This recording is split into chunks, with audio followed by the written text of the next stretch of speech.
Attack. It feels like I've been talking to myself again, but it's the only way you're ever gonna learn. You look back and it's all in the past. I'm dwelling on the thoughts I cannot say to you. If I don't say the words, then maybe it's not. Good morning, welcome to NUFC Matters with me, Steve Wraith, and delighted to say this Saturday morning I'm joined by Mick Lowes. Good morning, Mick. Really good, Steve. Thank you. You? Yeah, all good, mate. All good. Good to see you. And big shout out to everybody who turned up last night just to have a couple of drinks from the NUFC Matters moderator section. Big shout out to Tom Dixon, to Julie, to Rachel, and to Roger. It was a good night out. We just had a couple of drinks in town. It was nice to catch up with everybody because unfortunately, some people had booked for the 17th for the NUFC Matters do, when unfortunately it got put back to the 24th. So it was nice to see people. We had a good night out. I had a little bit of a bad head this morning, but that's what it's all about on a weekend, I guess. But let's hope one or two of them do a double, a 17 and 24 double. And we see them all again next week, next Friday night with Griff, which will be great.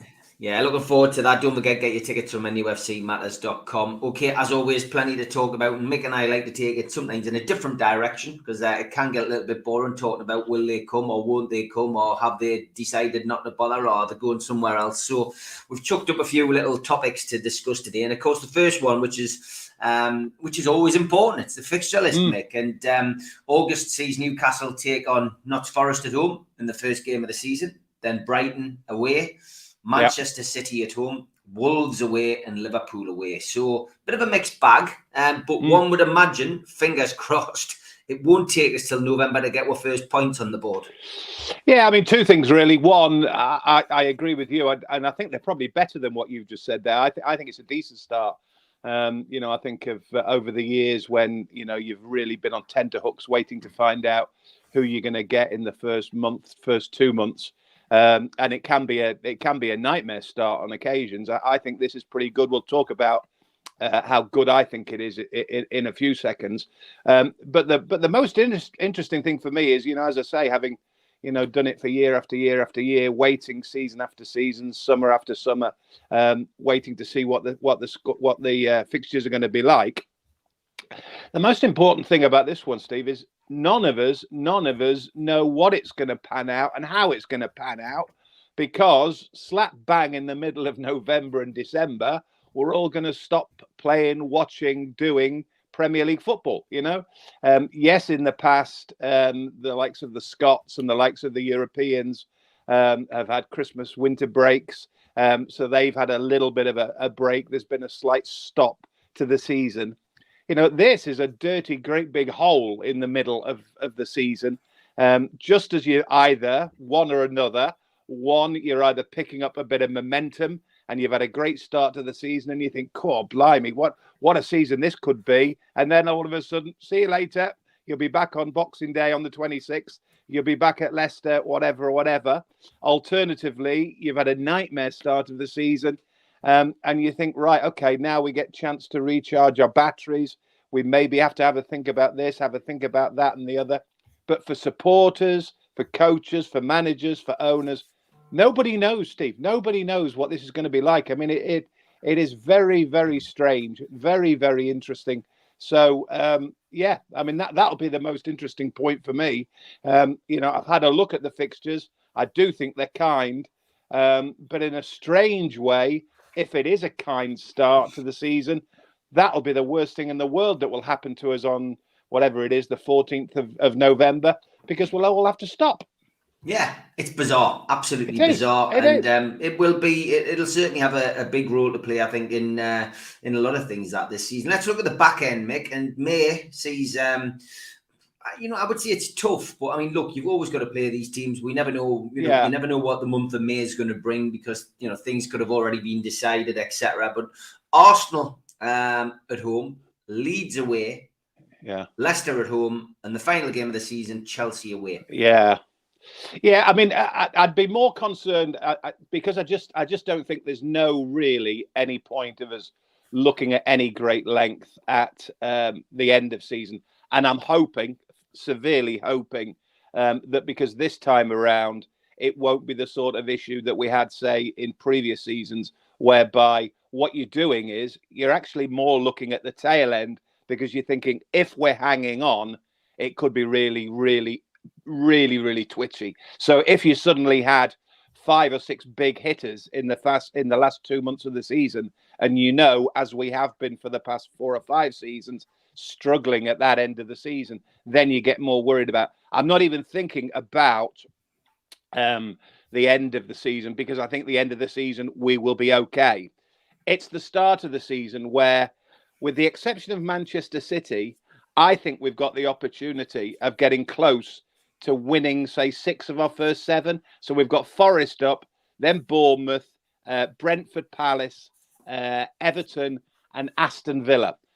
So them 6 plus the 7th against Manchester City are the first 7 before Chelsea, and then the break. Now, if you look at those and you think, and people will say, "Oh, well, you're just dreaming. You're just thinking that." No, you have to base it on our performances at St James's Park since the new owners, since Eddie Howe got his act sorted. I mean, look at that. We lost only 1 of our last 10 at St James's, and that was against Liverpool. Go back to December. Going back to December, Manchester City. After that, only 1 defeat in 10 at St James's. St James's, because of war flags, because of the way that the supporters have been absolutely fantastic in those final 6 months of the season.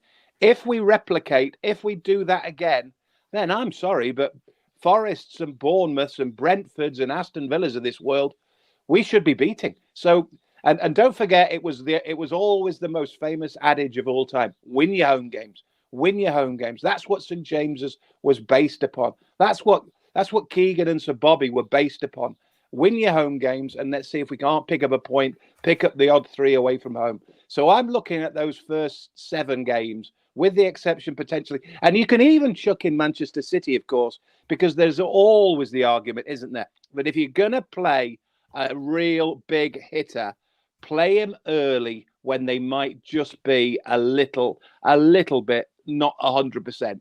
So Manchester City, second game of the season, whatever it is, that's not a bad thing either. So, no, I think the start is very, very healthy. And I think, providing we do what we do, providing we, did what we did at the end of last season in terms of St James's, obviously it will depend upon the playing side of things, who we get in, who we don't get in, etc., etc. But that's been a good set of fixtures. And 6 of those first 7 for me, I'll do that every time. Yeah, Alan, enjoy yourself, mate. He's at the Blackpool International Soul Festival at the Winter Gardens. Enjoy that, he says, but he wouldn't miss this for the world. And Colin Summers says he's looking forward to seeing us next week. So, yes, we are looking forward to seeing you. Last thing on the fixtures, I always like to look to see who we're going to get on Boxing Day and yes. New Year's Day, that fixture. And again, another disappointing year for me, because it means we're on the road. Boxing Day, we're away to Leicester City. At least it's not too far a journey. I was just about to say that. And Arsenal away, of course, on the 2nd, which of course means everything will be back to normal then. So at least it's not New Year's Day. But yeah, we seem to be avoiding home games on those fixtures for some reason, which is a bit of a nightmare. Well, the other problem as well is, I mean, I agree with Boxing Day. I mean, it could be Southampton, it could be London, it could be awful lot worse, Steve. So I haven't got a problem with Leicester, and Leicester's pretty close to me as well. So I'm just being greedy now. But Leeds on New Year's Eve. Don't forget as well. You've always got the option that it might not be New Year's. It might get moved. And on the subject of that, let's talk about this for a second. And you tell me this, because I have not found one person who can quite believe this. Now, some will say it's probably the right thing. a lot of people will say, thank the Lord that TV haven't done what's TV done, because they would just always buck the trend, and it doesn't help me, and it doesn't help so, and it doesn't. It can be a bit of a nightmare for the majority rather than the minority. But I cannot believe for a moment, Steve, that our first game of the season is 3:00 on a Saturday. Can you? No. You've got one of the most exciting football clubs happening at this minute in time, and I'm talking genuinely about Newcastle United. And you've got a 2-time European Cup winning side who've gone 23 years without the Premier League, and they're back in the big time again. That's a big story. You look at the rest of the fixtures that first weekend, and there's nothing stands out at me. I mean, how can Arsenal against Crystal Palace be a TV game? How can West Ham against Manchester City? Even by that admission, it's not particularly exciting. I mean, they're two decent sides. Then you've got Brighton and Hove Albion against Manchester United. What's that all about? Now, for me, the standout game, okay, we might be biased, is Newcastle United against Nottingham Forest. My question is basically, am I wrong to think it should have been moved? And should we actually be happy that it is 3:00 on a Saturday? Yeah, I mean, for me personally, I'm delighted it's 3:00 on a Saturday. And I've had a chat with a few Newcastle fans over the last few days, and they've said exactly the same thing. I mean, we wish there was more of them. We're sick of Friday night football and Monday night football, and let's kick off at the most ridiculous time on a Sunday football. It drives away fans up the wall, and like we found last season when we travelled to Arsenal, for example, a 12 o'clock kickoff, and of course it was the weekend that we had the torrential storm. And 7 o'clock, the 6 o'clock train was cancelled. The 7 o'clock train was what we all ended up on, and we got to Arsenal's ground at 5:12. We got to Highbury Station. We missed 10 minutes of the game, but some people didn't even get there because of the transport. But my argument, Steve, slightly is, and again, we're probably being twisting it one way and another, but it is at St James's, right? But it's not on TV. So for all of those elsewhere, thousands elsewhere who want to see it, can't see it. So honestly, it's a bit, do you know what I mean? 1 minute we say TV are the devil, and then the next minute we think, oh, hang on a minute. If you're in Birmingham, or if you're in Derby, if you're in Manchester, you're in Liverpool, you're in London, and you're a black and white, and you will not get tickets for love or money for the foreseeable future, Steve. You know that. I mean, that game against Forest will be completely sold out, rammed left, right, and centre, and not just for Newcastle fans, but for Forest fans as well. And there's no TV, and there's no live TV game. That's the bit I don't understand. Yes, I get the fact that they mess around with the trains and people can't get to work necessarily, or their Sundays. But on this one occasion, I think it should have been a TV game at St James's, because 52,000 will pick up left, right, and centre regardless. Yeah, I agree. I mean, look, the bottom line with football nowadays, Mick, is that TV is our god. Sadly, they decide on what happens, and they ruin our lives, and But they've almost ruined it in this sense, because there was a perfectly good reason to do that, and they've not done it. Yeah. No, you're right, Mick. You're right. It's strange. I mean, I've got to be honest. When I saw the fixtures come out, I was saying, well, when is BT Sport going to jump in and say, well, we're going to change it? Absolutely. When is, are they doing some kind of bizarre thing, this, that, and the other? But they haven't, which is great. No. So Tom says he's not complaining about Saturday, 3:00. Brilliant. And Tom also says they can see it, Mick, although perhaps not through official channels. Yeah, exactly. Colin says, I agree with Mick 100%. Allegedly, they might not see it.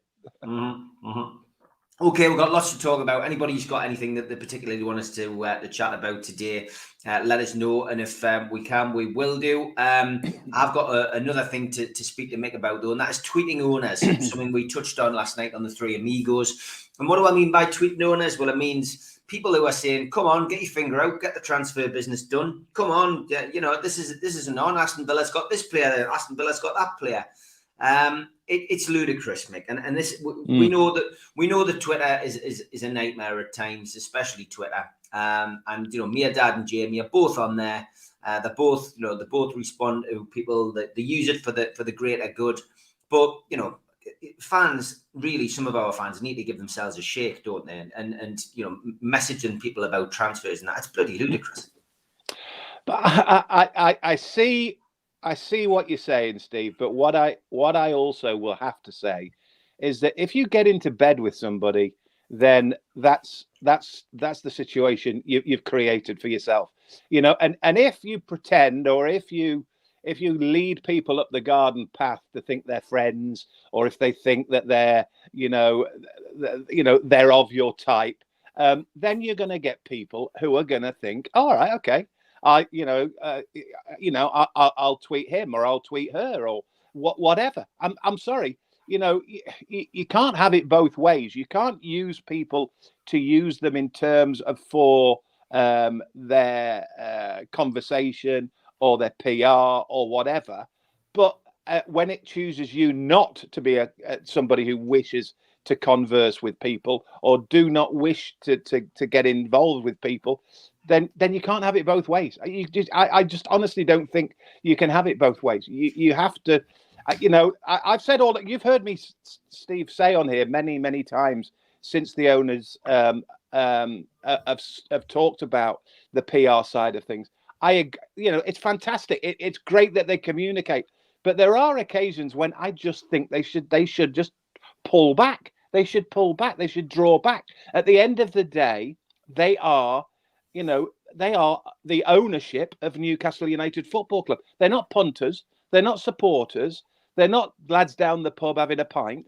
They are honourable people who wish to get involved as owners of Newcastle United Football Club. So there has to be a certain amount of whatever the word is, respect, if you like.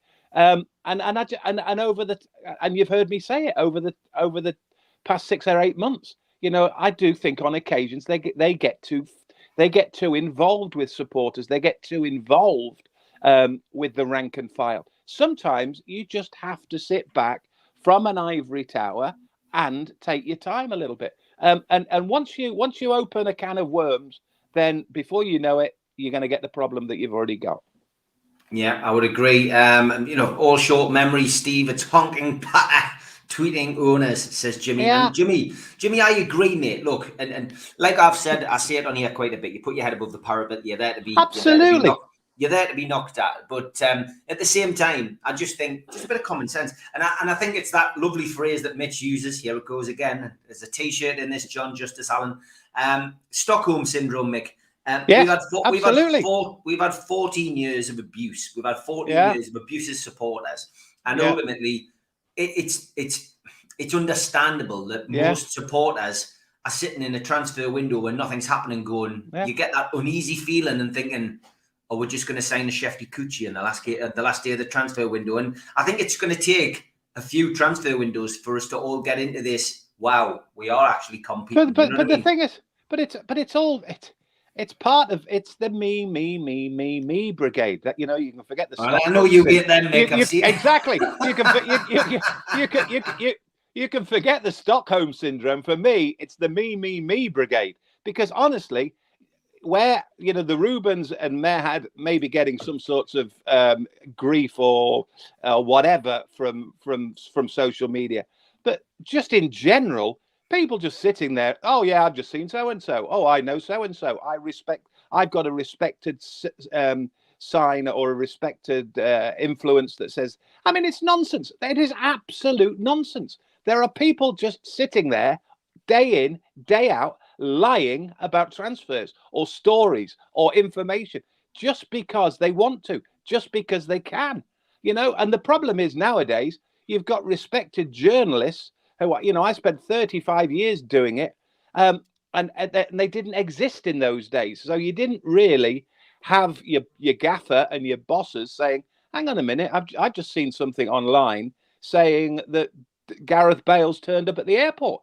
Now, whether you like it or not, said journalist then has to chase that story just to make sure it's right or it's wrong, and it's absolutely 99% wrong, of course. But you have to do it. So that's a waste of time. That's a waste of energy. There is so much nonsense on the me brigade. Everybody wants to be me. Everybody wants to be an expert. Everybody wants to be somebody who knows what's happening. It's nonsense. 97% of them know nothing. End of it. Yeah, exactly, mate. Exactly. Just wondering if Mick will stand me a pint on Friday night, says Colin. 100%. By the way, unless he says, me, need a pint. Tom says, I think there's still a lot of Ashley PTSD. I like that, Ashley PTSD. People get jumpy thinking back to we couldn't get it over the line, which is the point I was making. Exactly. And John from QTech, hope you're well, mate. Hope your shoulder's on the mend. Says, this coming season seems to be the most anticipated in ages. Haaland, Núñez add spice. World Cup break making it unique. Does Mick think it's all fans or just Newcastle fans having renewed hope? No, I agree with him 100%. And I did think about that. And I think we talked about it on one of these a while back. You know, when we thought that, you know, everything's going well with and it is going well with Newcastle, and it is certainly getting 200, 300, 400% better than it was. And then we all presumed, of course, that we could get into Europe, and we would presume that Leicester and West Ham and Wolves, well, they're not that great, are they? And even Manchester United aren't the team that they were. Make no doubt about it. If Newcastle are spending, they're spending.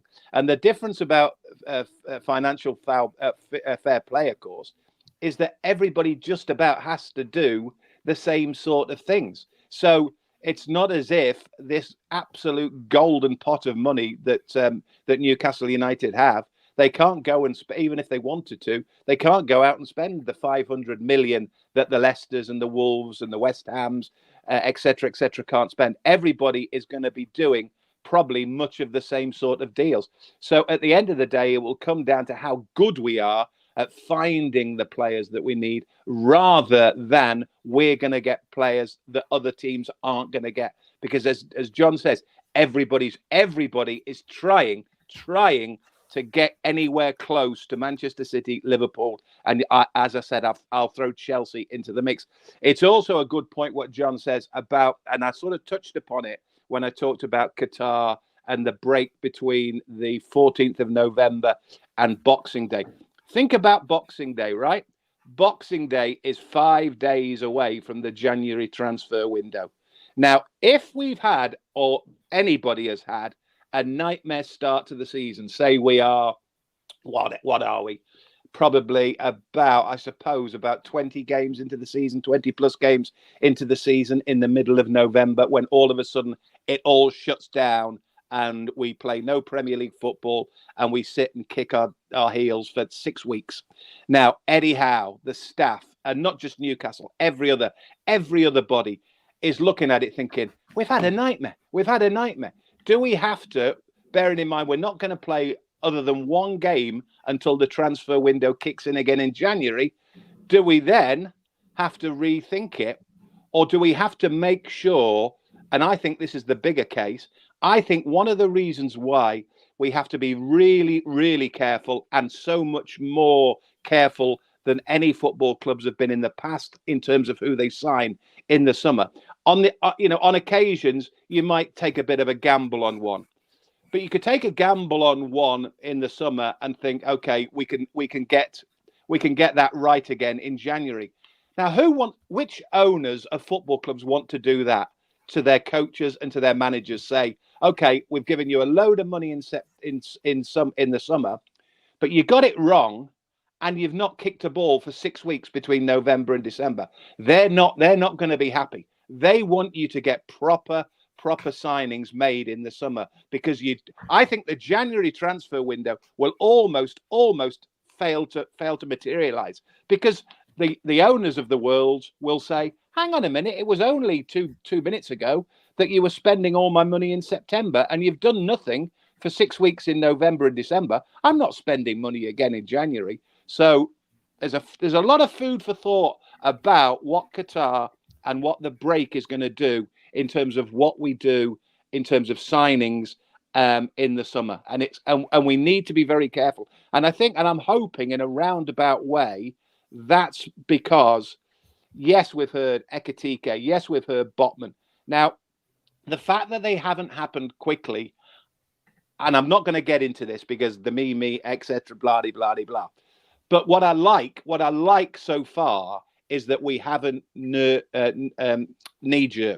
We haven't just jumped for the sake of jumping, and I like that, because if that tells us we're not 100% convinced. The problem is, as I say, if we spend in the summer, if we spend between now and August, we won't be able to do it again in January, because owners of football clubs will not be happy with that. No, definitely not. Definitely not. Lots of stuff coming in. Colin says the reality is we really haven't got a clue how much work's going on behind the scenes. Let's just trust the process. We've been starved of any achievement for 14 years. Jimmy says, I can see Bale signing for Greg's. I reckon the bun in his hair will be handy. And Kenny says, I always turn to Twitter to find out nothing. The transfer window is open and we'll bring in some good players. But it looks like Newcastle have learned to do it by keeping quiet and doing deals properly. And, there's a very famous word, story, cliche, call it what you will, Stephen. I mentioned it last night. I mentioned it this morning, looking ahead to this morning. Que sera, sera. Yeah. Whatever will be, will be. Just let it go. Whatever will be, will be. And again, if you think about how many times we talked about at the end of the season for the last 3 or 4, once we were safe, I said, just trust them. Just trust them. And that's all you can do. Just trust them, and whatever will be, will be. Leave it at that. Just leave it at that. Anthony gets a good point across. He says, the Twitter minority, the bleat and tweet, are an insignificant bunch of clowns that are 0.1% of our great fan base. Never a truer word spoken, mate. L. Stapleton says, for me, I feel like we've only had half a season, so we still have that intensity of needing the second half, so to speek. Got a lot to learn to trust in Eddie at all. Good point, mate. Yeah, because obviously Eddie only came along, I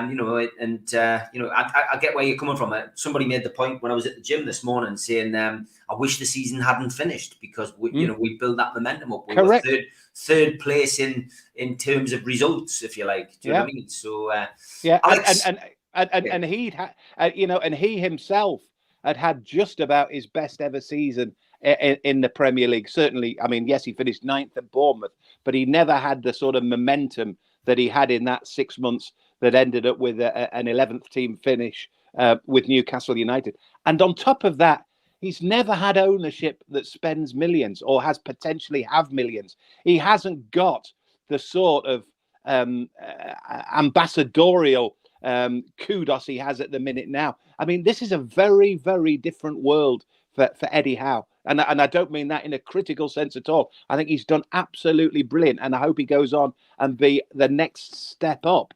But, I think, I'm not sure if we've spoken since, but the Ashworth arrival is absolutely monumental. Monumental. I mean, let's hope he turns out to be as good as he was at St George's Park and at both Brighton and West Bromwich Albion. But it was exactly what Eddie Howe needed. Eddie Howe was like the little Dutch boy with his finger in the dike last season.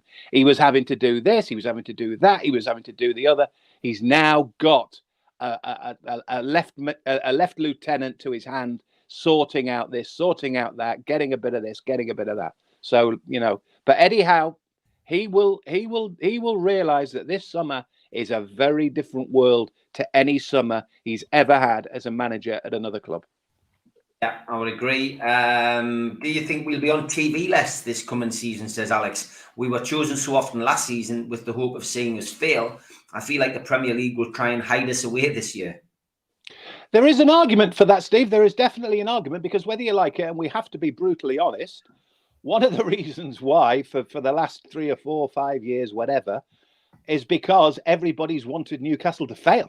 Everybody has wanted Newcastle to be the side who again lost and again are even closer to the bottom 3 or are in the bottom 3, and the giant Geordies are on their verge to going back into the Championship. That was the story. Suddenly, the TV people are thinking, hang on a minute, and this might be part and parcel of the Forest game, first game of the season, not being picked, because they're looking at it and they're thinking, hang on a minute, middle of the team Newcastle against middle of the team at most, potentially relegation team, Nottingham Forest.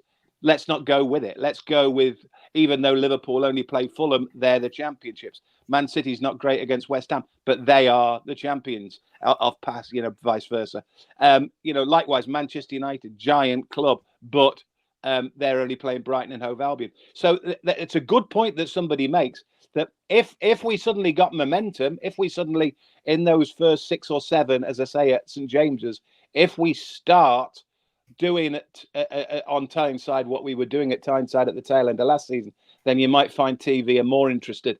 But at this minute in time, TV are probably just putting a little bit of a question mark against it. It will also change as well, Steve, don't forget, is if we suddenly found 2 big hitters in terms of signings, which I think is unlikely, because I think Eddie Howe will be steady Eddie. But again, that could change the situation. But he's right. He's absolutely right in what he says.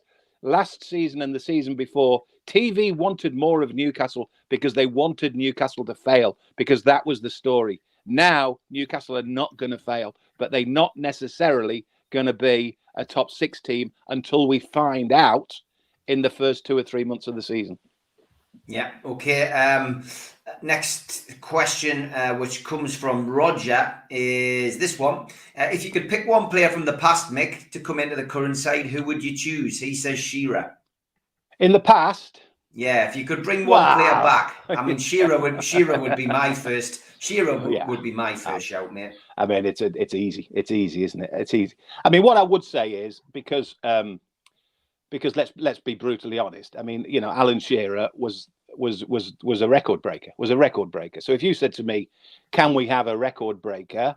Then of course, yeah, I'd take it. But are we going to spend 120 million to sign somebody this summer? I don't think we are. So then I'd think to myself, just think about the one that springs to mind immediately, because it was a clever signing and because it was a signing that did so much for the football club and did so much for a couple of other individuals within the football club. It's what KK did with Beardsley. When Kevin Keegan brought Peter Beardsley back from Everton, when you looked at what Beardsley did for the amount of money that they spent him, then the things he did about Andy Cole, then the things he did about other players in the club. It's a bit like Trippier in January. That was a clever signing. But Kieran Trippier is a right back. So we at this minute in time, we need something more than that. We need a real sort of statement signing. But we're not going to break the world record, are we? We really, I don't think so. We're not going to break the world record, and that's what we did with Shearer. So it's a stretch. But I would certainly look at somebody like Beardsley or one of those, a clever player who comes in and just adds something, and as well is good in the dressing room. So somebody like Peter Beardsley. Yeah, I would agree as well. Peter Beardsley, Alan Shearer. I mean, if we could see the likes of those players here again, it would be absolutely fantastic. Obviously, transfers, it's early days. Barry says, Mick, I know this is a huge discussion point, but would you walk away from the deal with Botman? He says, it stinks of the kid not wanting to move. Should we walk away? There'll be better players on the list. I mean, look, it's all media speculation at the moment. We don't know exactly what is going on, Mick. But if the rumours are true that the club's putting the price up again and again, and the kid seems to be dilly-dallying, you'd just move on, wouldn't you, I think? 200%. The one thing I would say is you do get the odd situation. Where you have to somehow grab the cojones of the player and get him to sort it, because the player, they're led astray by football clubs, they're led astray by family, they're led astray by management. I'll give you a good example. Demba Ba, who turned out to be a fabulous signing at Newcastle. But it was an absolute nightmare to do the deal, because he had about 4 agents, he had family, he had football clubs, he had old football clubs who had clauses and knock-on clauses. But in the end, they managed to get Demba Ba himself to say, you just say you want to do it. Don't just sit back and say, I'm sorry, my agent says, my other agent says, my football club says. You've got to grab it. You've got to grab it if you want it. So in a roundabout way, if the player isn't able to do that or doesn't want to do that, then you certainly on that occasion say, no, we don't want him. And B, more importantly, if he is messing around, then you very definitely go back to the conversation we had with Andy Griffin when we were talking about next Friday. What, remember Griff talked about, you need to have a look at everybody and everything and what they do. He talked about the analogy about you want to find out, do they like rare steak or do they like well done steak? Do they like this? Do they like the other? I talked about the Shearer talking I did years ago when Shearer said that I want to know everything. I want to know what colour toothpaste, what types of toothpaste I need to know everything. And it's exactly the same. This Botman, this Nkiti, whoever, once it starts dillying and dallying, then you have to suddenly, sooner or later, say it's not right. It's not right. Because don't forget as well, Steve, the rest of the squad at Newcastle know this is happening. So they might be in Ibiza, they might be away, they might be here, they might be there, but they will know. They will know that there is potentially somebody coming into their dressing room, somebody coming into their squad who's been pissing around for the last 3 weeks, 4 weeks. So the first time they see this guy, if he actually does arrive, they're thinking, "What? Did you want to come here?" The first thing they'll say to them, why were you messing around? Did you not want to be and come and play with us? Did you not fancy this? So there's all sorts of, but I agree. Going back to the point, I would say don't touch it with a barge pole. If there is a problem, get rid of it. Yeah, exactly, 100%. Okay, as always, we'll say thank you to our sponsors. It's a big thank you to Spina Miner, worldwide coverage, the only cryptocurrency miner. They can mine 5 different cryptocurrencies at the same time whilst using virtually no energy, and it's VPN protected. Buy yours now at www.miner.spidervpn.org. Thanks to the lads at skipsandbins.com. Telephone 0800 25 45 25 3. Email inquiries at skipsandbins.com.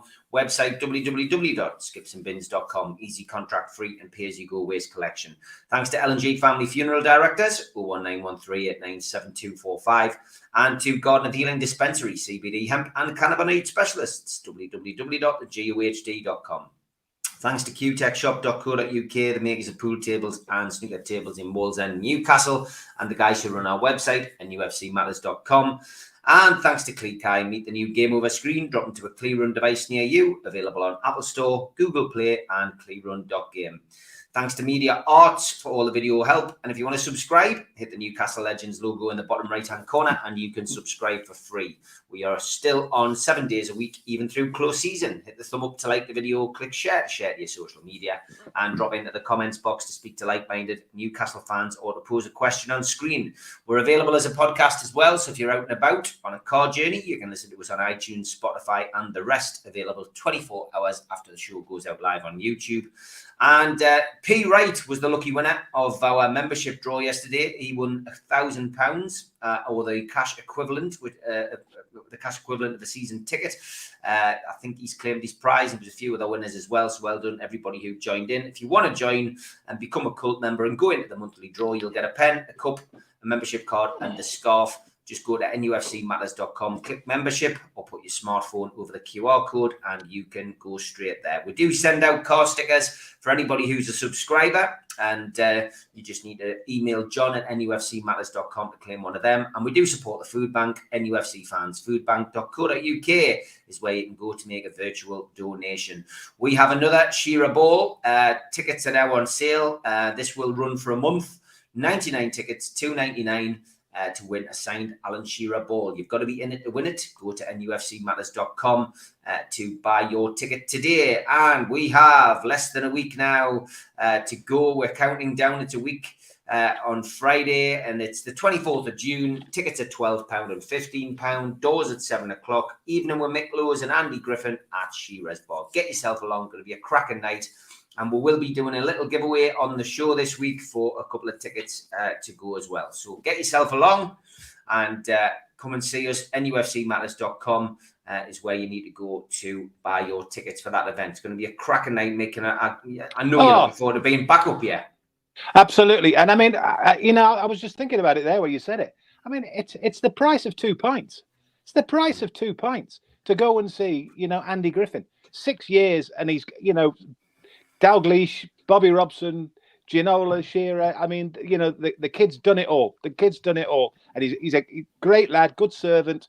2 pints. That's the price of 2 pints to go and see Andy Griffin, and we'll have a bit of crack. I think Ando's flying in as well. So there's going to be all sorts of people there, all sorts of people going on. So be a fantastic night, and it's and it more importantly for the lad to be able to come back to Newcastle as well, and because he loves it as well, like me. You just love the chance. You love the chance. Colin says he's coming for his 3 pint, so that's They are. Me, I'm having me pint. Yeah, Sanks says 2 top wingers and central midfielder, absolute priority. Defender and goalkeeper, secondly important. Then every transfer window, 1 to 2 players add up continuously. Newcastle 2 to 3 years. Top 4. They will have a game plan. Goalkeepers as well. Barry's mentioning Pope. Pope's the latest name to be mentioned. We've got West Ham goalkeeper a bit earlier this week as well, Mick. I mean, I still don't feel that it's a priority, the goalkeeper position. But I think you need a bit of competition, doesn't need the Bravka.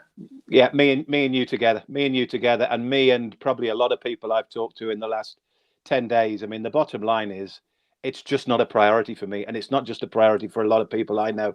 At this minute in time, I don't think Dubravka's done too badly at all. I really don't. I don't think there's a problem. And I also think as well, Carl Darlow did pretty well as a backup keeper, and Freddie Woodman.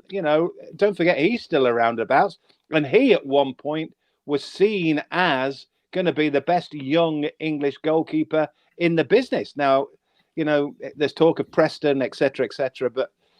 No, I think the goalkeeper situation is very, very different to the centre backs, the centre forwards, the wide players. There's bigger fish to fry, Steve. Very much so than that.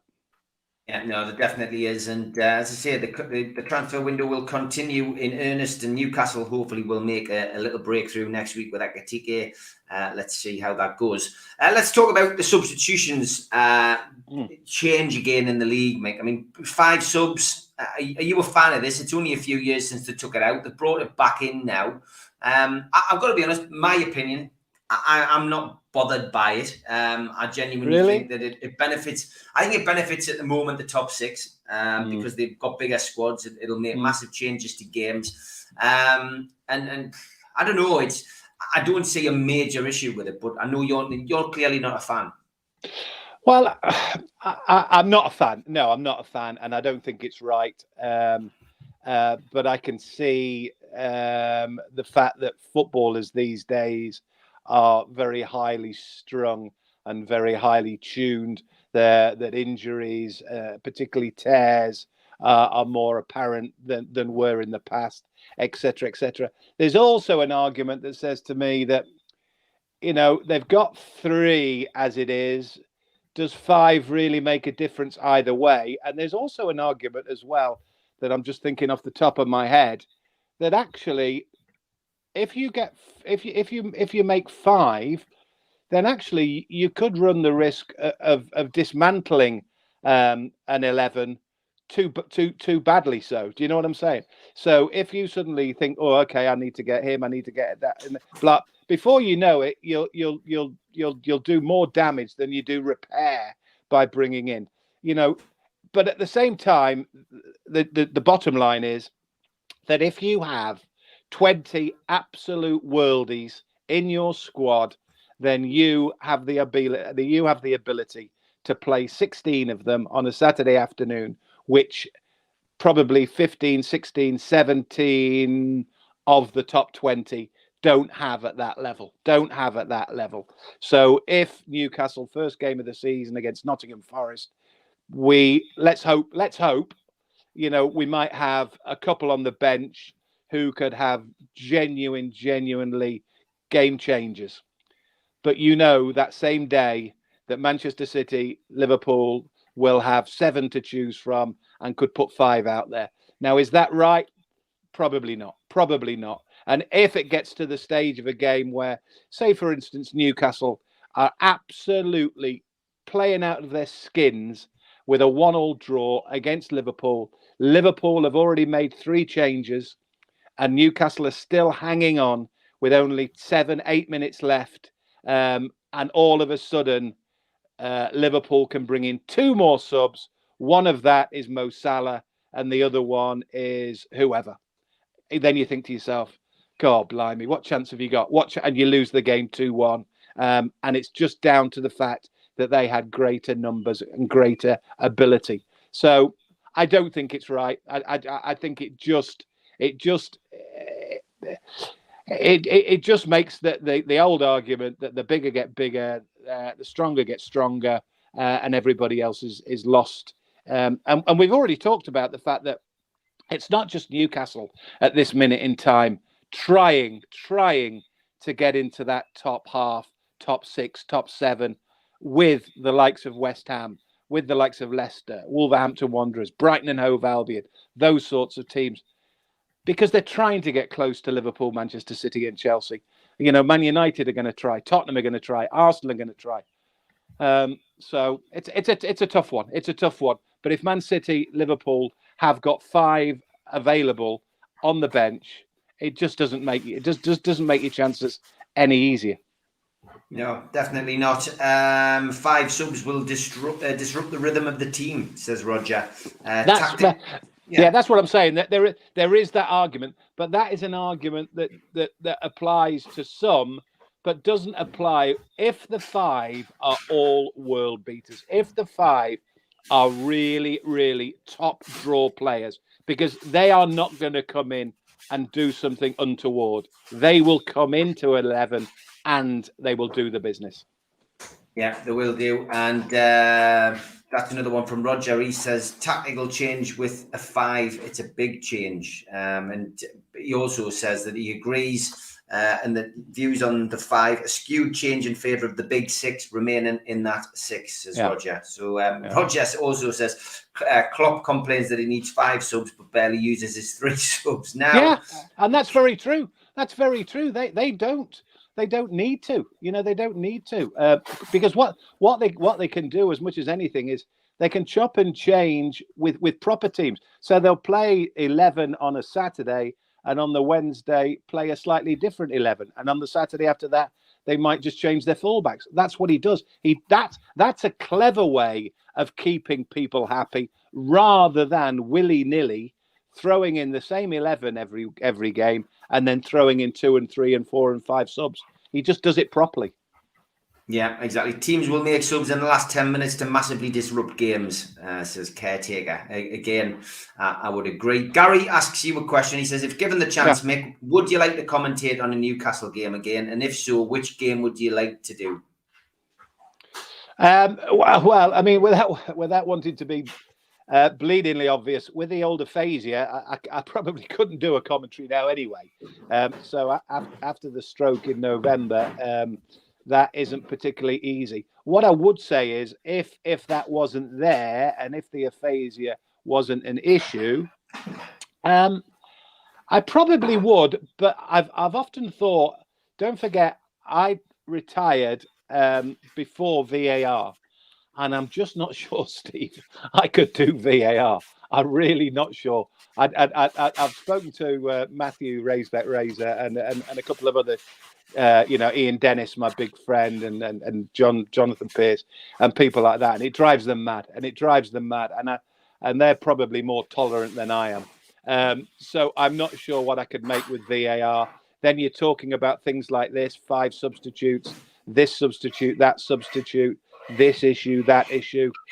It's strangely, even though it was a relatively short period of time since I stopped, it has changed hugely. But I mean, the obvious one, the game I would obviously love to have and love to see is a win. It's a trophy or a Premier League or something like that. So that would be the easy one, but that's easier said than done. Yeah, get Mick to do the upcoming FA Cup final with us in it, says Guy Carr. Yeah. Best commentator of my lifetime, says Colin, by a million miles. Lots of positive stuff coming in for you, Mick. Thank you very much. Which is lovely, mate. And it's great to see you making such a good recovery as well, mate. From my personal point of view, and I'm just pleased that you've continued to do this, mate. Because it's been great. Okay, we'll finish off today with referees, outgoing referees. Mike Dean, thank the Lord.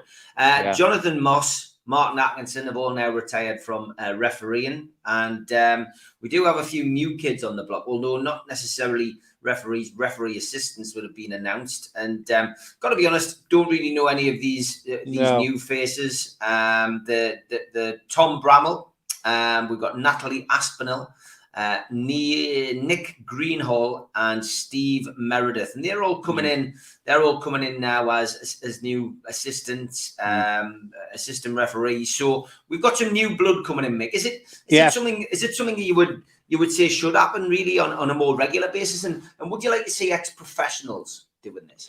Well, I mean, ex-professionals has been a pretty obvious one, and has been a bugbear of mine for years and years. But the problem is, Steve, and I don't know why. I mean, you just can't get them to do it. They just don't want to do it. I mean, there's been one or two. There was a guy called Steve Baines a long time ago who was an ex-player. Funnily, played at not a million miles from here at Forest. He was a decent standard referee, but you just couldn't get them to do it. They just didn't seem intent. They just didn't seem want to do it, or it was probably quite difficult for them to then be a referee in games where they've got mates who were supposedly know or don't know everything about them. So the ex-players thing has been difficult. The younger bit I get. I think in the same way that an awful lot of football games, and we've talked about Eddie Howe as a 44-year-old. We've talked about Steven Gerrard is the same age, Frank Lampard, Dean Smith, all relatively youngish men in their mid-40s.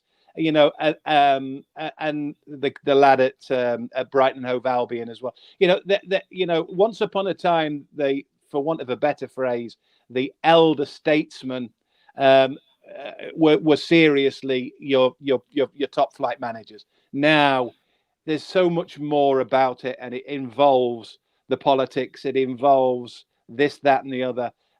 It's a younger game all of a sudden. So I get the younger thing.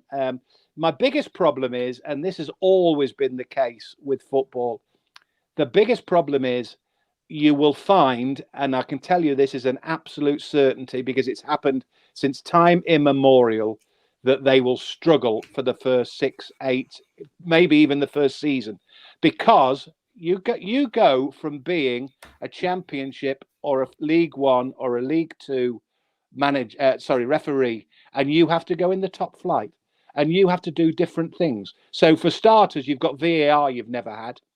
You've got potentially players who are clever. They could dive cleverly. They can do this cleverly. They do all sorts of little tricks that you'd never see in the Championship. You'd never see in League One. You'd never see in League Two. You don't see the physical side of things. There's no physicality in the Premier League. So these referees have got to find a way of doing that. And what's slightly interesting, Steve, is that if you go, for instance, I went to I didn't go to it, but I watched it. Say the Champions League playoff final, right? So that was Forest against Huddersfield, right? Steve, what did they do? And what do they do every season when it's a huge, huge game in the Championship? What do? They give the referee to who? A Premier League referee. Yeah. So they're sort of saying we don't trust referees in the Championship to do the biggest, expensive, more financially worthy Premier League, football match by the winner taking Premier League football the following season. So if you already admit that you have to have a proper manager, a proper referee looking after the Championship final, then you're basically saying that referees at that level aren't good enough for the Premier League. So what are we doing now? We're bringing 4 or 5 back into the Premier League. It's gonna take time. It's gonna take time, and I suppose it's a bit like sink or swim. It's a bit like diving into the deep end. You've got to do it. I mean, they will try and coach them. They will try and work with them through St George's Park this summer. They'll try and talk them through VAR. They'll try but they cannot talk them through how clever players are in the Premier League. How the fact that they can dive. How the fact that there's no physicality in it. So these 4 or 5, whatever it is, new referees in the Premier League are going to find it very, very difficult for the first 6 months, 8 months, a year, because it is a different game. And that's why, as I say, the fact that they give you a referee for the Championship final, playoff final at Wembley, tells you that they can't trust these people in the first place before they even give them a job in the Premier League. Yeah, I agree. Okay, last plug for this today. And don't forget, don't miss out on this. It's going to be a great event. Friday, the 24th of June at Shearer's Bar, St James's Park. Tickets £12 or £15. Mick Lowe's and Andy Griffin on stage. Get yourself along, NUFCmatters.com. That is the place to buy the tickets. We're looking forward to seeing everybody there. So get yourself along. Yeah. Last chance to buy tickets. Yeah, Shearer's Bar, Friday evening. It will be an absolute belter. And I might even buy 1 or 2 people a pint. So there you go. Good stuff. Look forward to it, Mick. Have a great weekend, all right, mate. And you. Take it care. easy. Bye-bye. See ya.